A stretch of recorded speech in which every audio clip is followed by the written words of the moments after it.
We're recording. So, slide 11, we were talking about the spinal cord Friday. It doesn't seem like the weekend was long enough. It felt so short because the weekend before that we had like 4 days off, so that's probably why.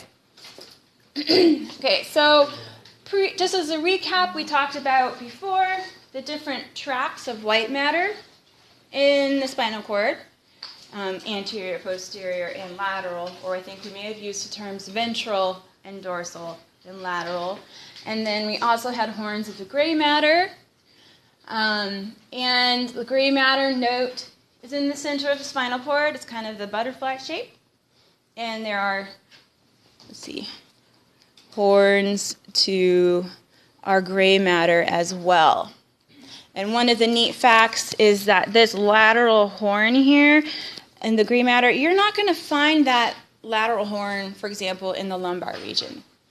It doesn't extend that far down. You're going to find it in the cervical region and maybe part of the thoracic region, but by the time you get down to the lower regions, you're not going to have this little bump. Okay, so when you see that, you know it's higher up on the spinal cord or in the vertebral column. Okay, so as another reminder, most of the gray matter we find, whether it's in the brain or in the spinal cord, is the cell bodies, the dendrites, where processing is occurring. Okay, so information comes in, the cell bodies, the gray matter, is where the processing of that information occurs. And it's really important. And it's neat that the arrangement of how it's arranged within the spinal cord, you know what it's processing in each particular area, generally speaking. So, for example, if we look at our sensory nuclei, so remember the term nuclei means a group of gray matter, okay? So it's like a how did I use? Yeah, it's just a group of gray matter. Best way to say it for now.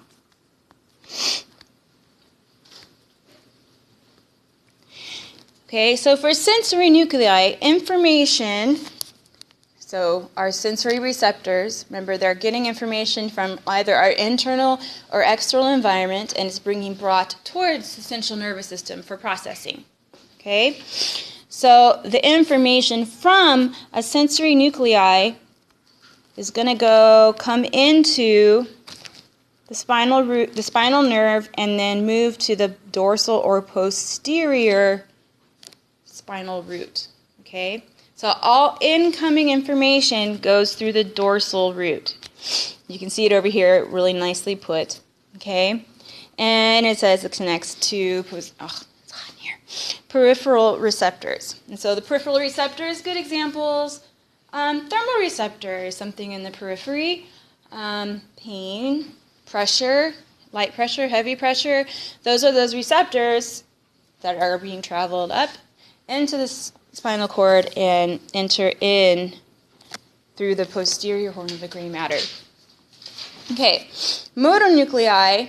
So the nuclei or the group of gray matter that has to do with movement. So if you remember the motor division of the nervous system, controlled like skeletal muscle movement, glands, and some other structures as well.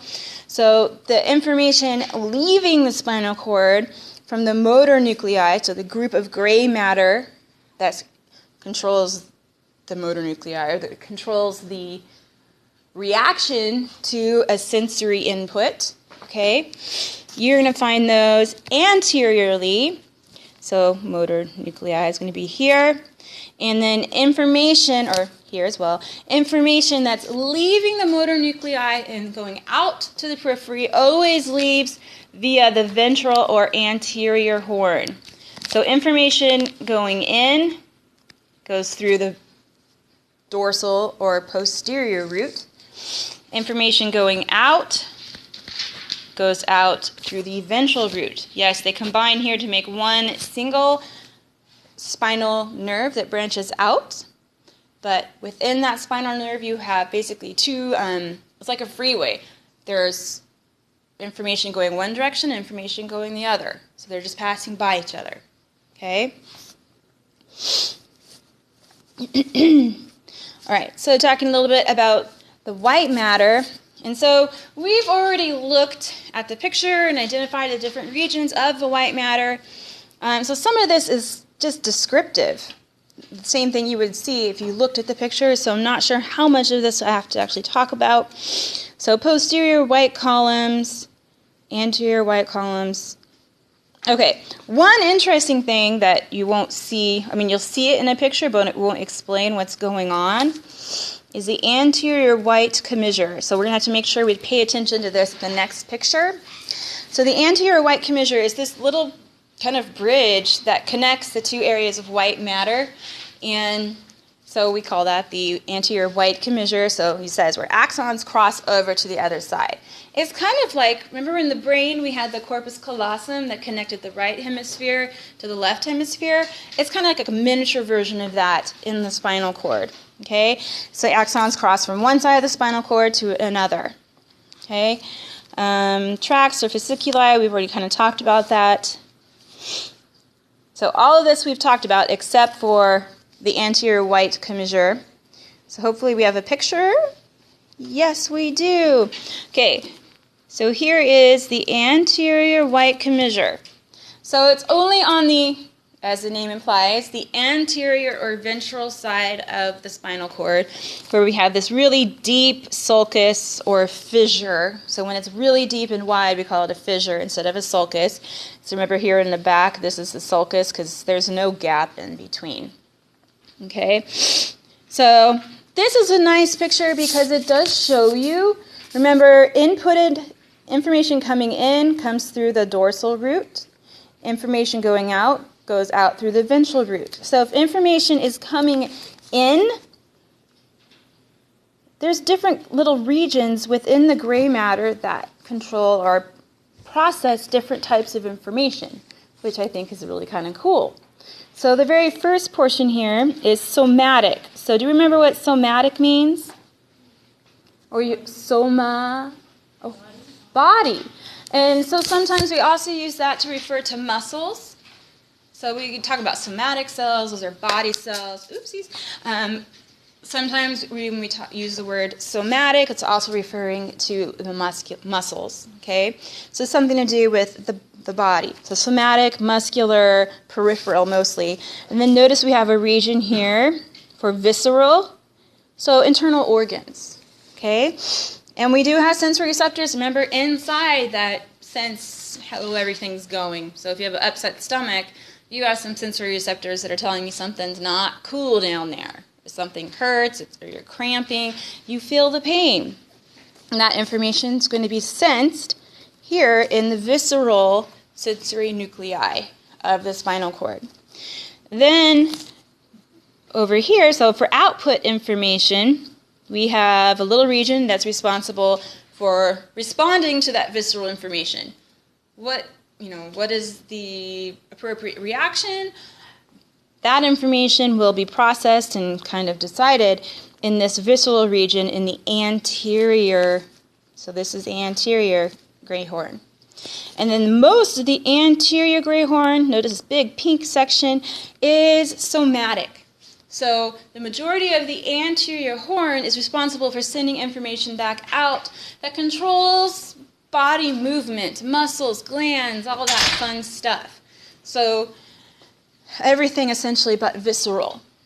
So most of it is devoted to somatic, and then whatever processing or whatever kind of ultimate decision the cell bodies make, that information then travels out your travels out your ventral root and then goes out to the periphery to the right place. Okay, so I like this picture too because it's an actual slide of an actual spinal cord instead of just a drawing. In this picture, it's you can kind of see that sulcus anteriorly, but it's not as open wide as you see in those perfect, lovely pictures. You still see your central canal. So here is the dorsal root, okay? And then this is that ganglion, that enlarged portion of the dorsal root. There's gray matter in there, okay? And then here is your ventral root, And right about here is where they come together to form your spinal nerve, which will exit. Okay, you can still see that lovely gray matter. Okay, your little commissure is right there. And then your posterior sulcus is there as well. So you can see those structures. It's not as perfectly clear as this picture, but this is not really realistic. Okay. Takes a while. So this part you have seen before, talking about the arrangement of the arrangement of axons and how they're bundled together. And so this is kind of what we've talked about before. So if we're looking at a peripheral nerve, just in the periphery, and it's myelinated, what kind of cell is going to myelinate a peripheral axon? Schwann cells, yeah. So we want to make sure we always remember that. Okay, and so those axons are going to be bundled together. And we have talked about before those 3 layers of connective tissue. You still got to know those. Okay, so endoneurium, this is would you say it's the most superficial or most deep layer? Yeah, it's going to be the most deep layer. It's around individual neurons, or axons of the neurons. The perineurium is in the middle, and this takes a group of those axons and bundles them together into a fascicle. And so the perineurium holds them together into this wonderful fascicle bundle. Okay? And so you can see right here, there's our fascicle. Then lastly, we have our epineurium, which is going to be our most superficial. Oh, we can't see that very well. And so our epineurium shown in this picture is this kind of tan layer here.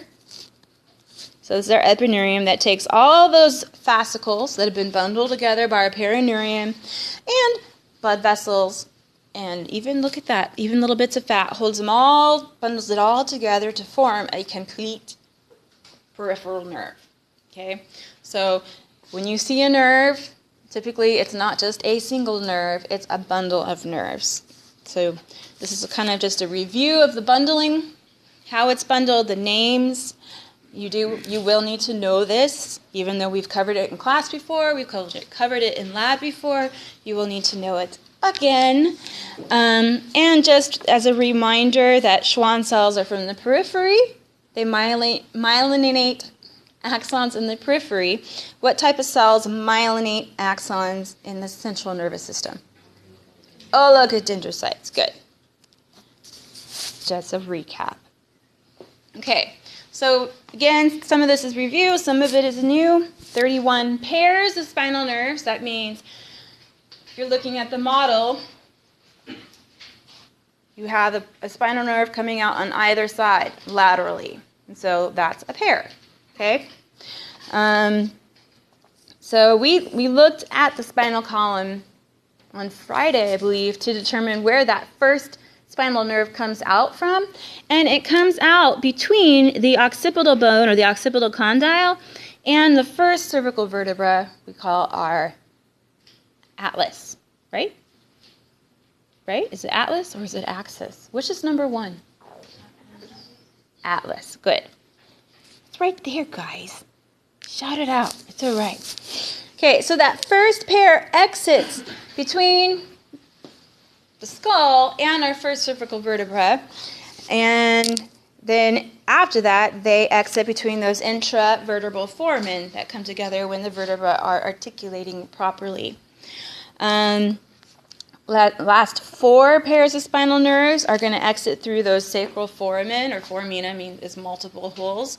And you remember the sacrum, we had foramen posteriorly and we had foramen that faced anteriorly. So you have spinal nerves that are exiting through those foramen as well.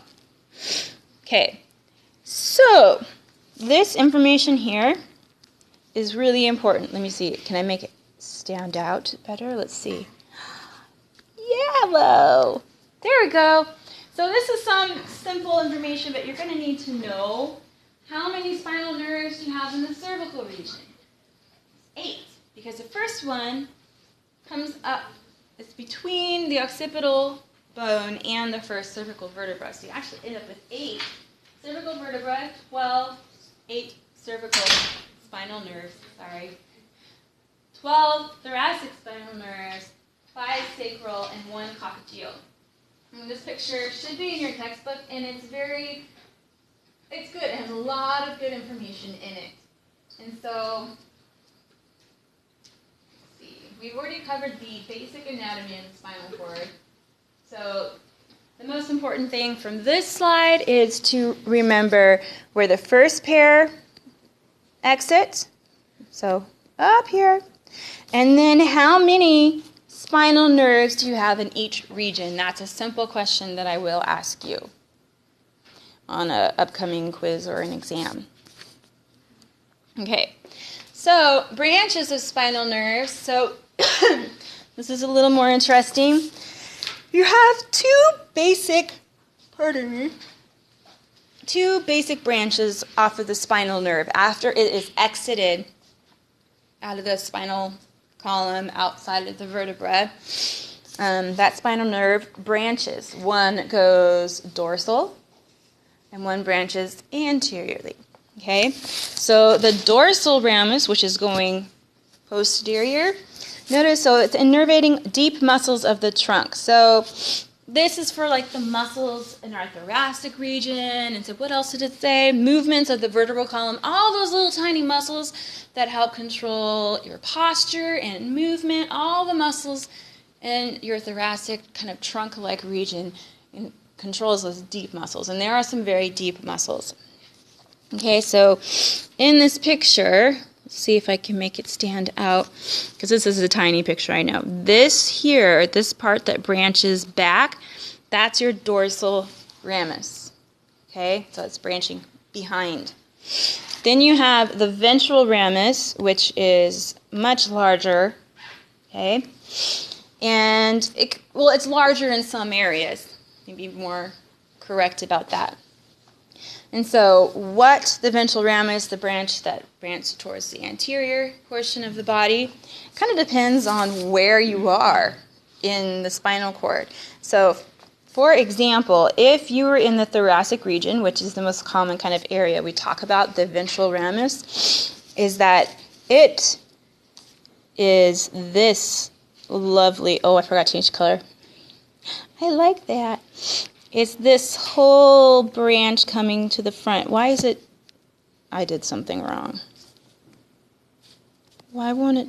Oh, excuse me. Pardon me for 1 second. Like, figure out the problem. I pushed the button.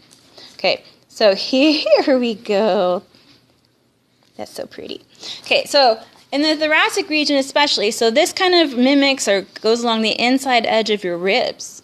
Okay, and so in the thoracic region, your ventral ramus basically forms your intercostal nerve. So if you remember when we talked about the anatomy of ribs, we had that costal margin and the costal ridge. Or was it called the costal? Yeah, it was costal ridge. So right in that little ridge on the bone, on the inside, sitting up in there is your intercostal nerve. You will also find an intercostal artery and an intercostal vein. They all kind of run in that little ridge together.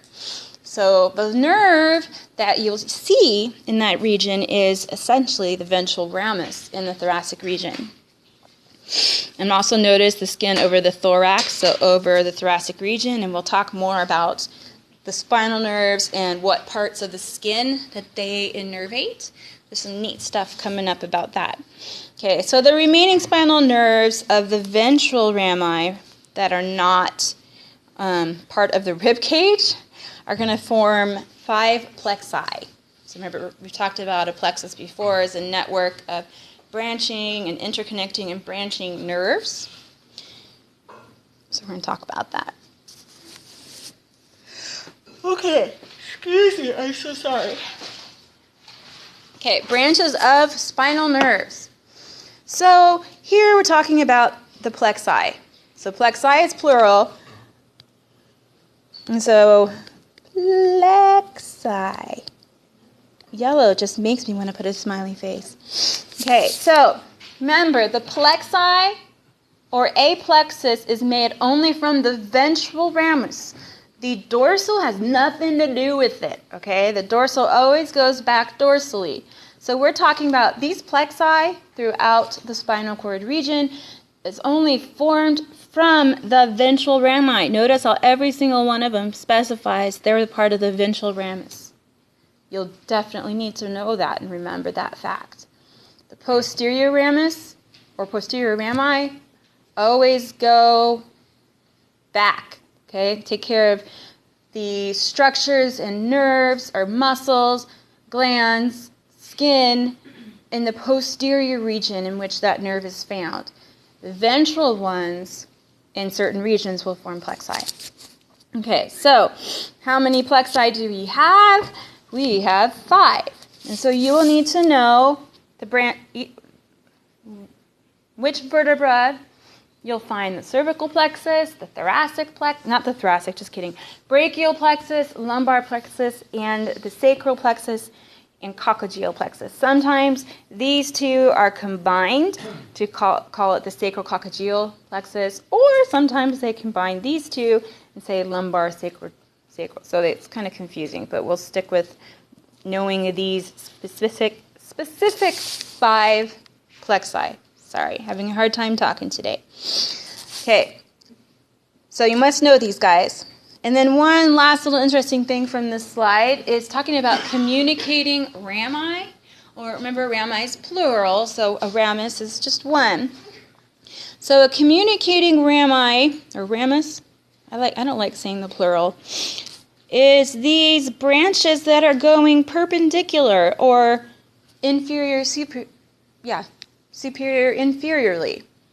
All the other ones are branching out. What plane would go this way?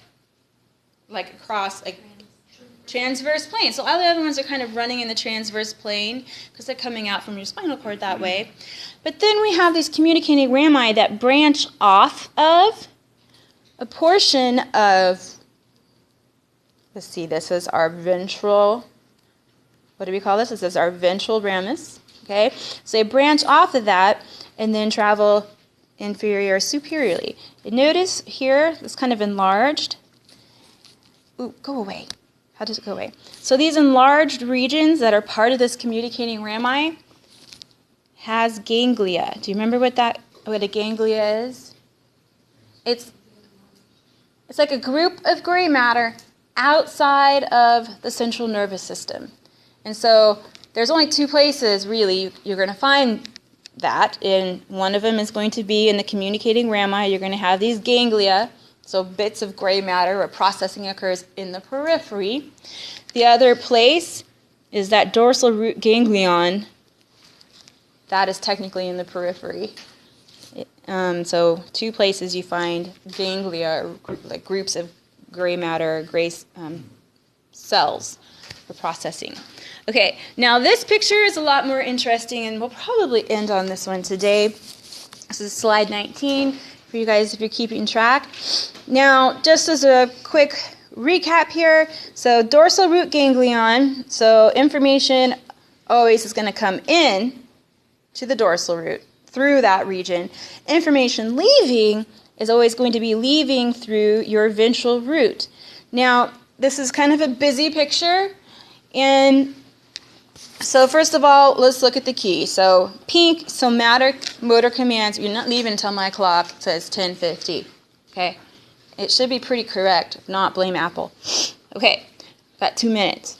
So pink is a somatic motor control, and blue is visceral. Okay, so let's see where the signals are going. So remember, a visceral was a smaller portion of that ventral horn of the gray matter.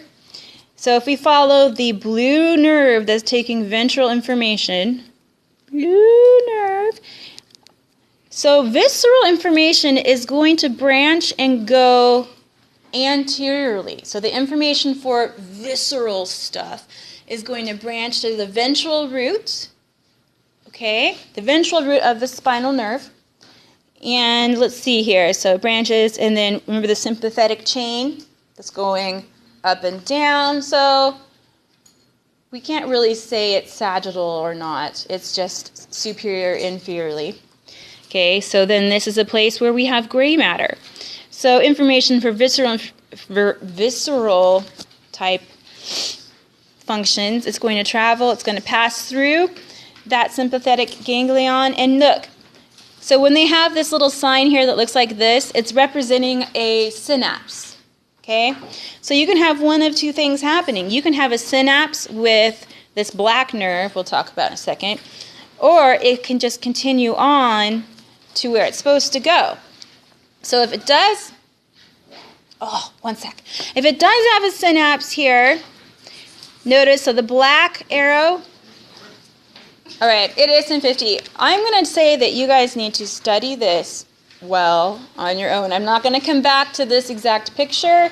You will need to spend the time to read through it, understand the flow, okay?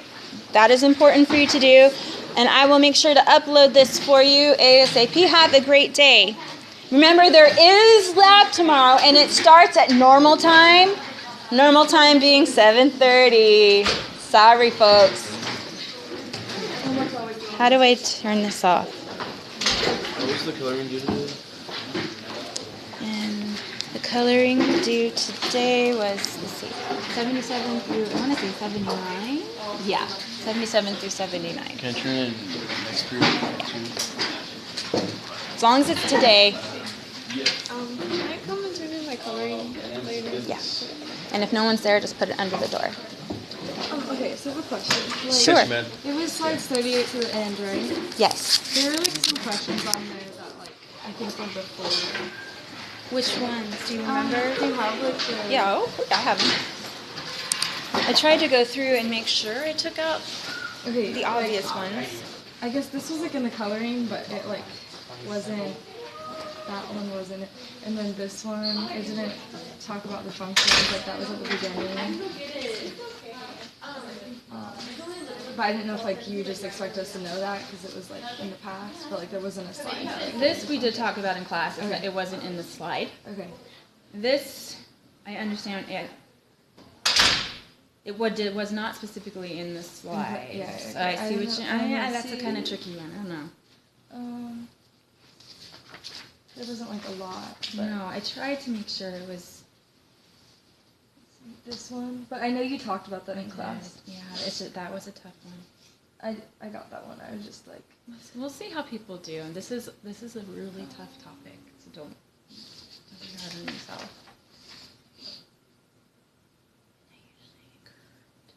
oh really? Especially, I think this is probably going to be harder for people. So. Okay. Well, there was just We'll a few, see and how I was they just do. like, anyways. Okay. So I just wondered. I'll see how people do, and if there is a problem, especially with these two, we'll see if we need to throw them out. Okay. Thank you. Dr. Oak, Yes, sir. question. Yeah. In the lab book, my 418, page 418, Yes. mine talks about doing a project with an animal and Okay. like a rat. Now, and you have the old one, don't you? So I just wanted to know if yours. Mine does not have that. Did you? So you didn't make photocopies? At least not of that page, because I thought maybe the only difference was the one page where you had to get a partner. No, the review sheets are different too. The wrong one? So I guess maybe in the long run it might be better to. Maybe either that, or you're gonna have to make copies every week. Gotcha. So Okay. whatever you feel is Okay. the best for you. Because I was looking at it and I was like, I don't think we did anything with rats the other day. No, we do rats beginning of the first semester. What? 418. Because we did that. So there was like a group challenge thing, and then I did that. these two questions were missing. Yes, from that's that. also missing. Okay. You didn't have. This was a done. That was page. on 417. Okay, so the information was still there. So I think this is the only thing that's. Because I went through and looked at someone else's to compare, and I think it's these two here that are not in yours, And then that and other then that page. group challenge. And I said anybody who still didn't have it, they can put it on paper Okay. and attach it. You know what I'm gonna do? I'm just gonna buy the book, just Okay. to Is it in? cut out. I'll go check just to cut out the difference. I mean, I don't mind. Okay. Okay. I don't want to buy another book, but I'll buy another book just to avoid this for the time being. I'm sorry. That's okay. No, I mean, I know they're not cheap. it's okay. Okay. If anything, I can just make photocopies or whatever it may be. But at least some people do it as long as you take good care of it. You Okay. can probably get away with that. okay, sounds good. We'll find a way. Okay. Now, do you have time by your office at any point that I can come make a photocopy, or does Brianna upstairs have the same book that I can make a photocopy? No, but of? you could borrow it and give it to her. Can I trust you with this? Sure. Well, I need it back because we have to prepare for lab I can bring it today. back. When are you going to do it? I can do it in the next couple of minutes if you want me to. Sure, Just and so then that- just give it to Brianna. Okay. Because I have class Okay. in another room. Okay. Sounds Yeah. good. I'll do that right now. Then. Okay, thank you. Thank you. Hi. Hello. Doctor, I know you're busy, but I would love to if you do a reference. Oh my goodness. Yeah, I know you're busy. Oh, I'm, no, I'm sorry for bothering you. don't be sorry. It's my. Yeah, Okay. because it's due by February 1st, so Okay. It's gonna get done. I promise. It always does. I need to start saying now because I get behind, but it will get done. I know you're busy. I'm sorry. Don't apologize for this. No, this is your Okay. future. You can remind me every day. It's fine. I will Okay. get it done.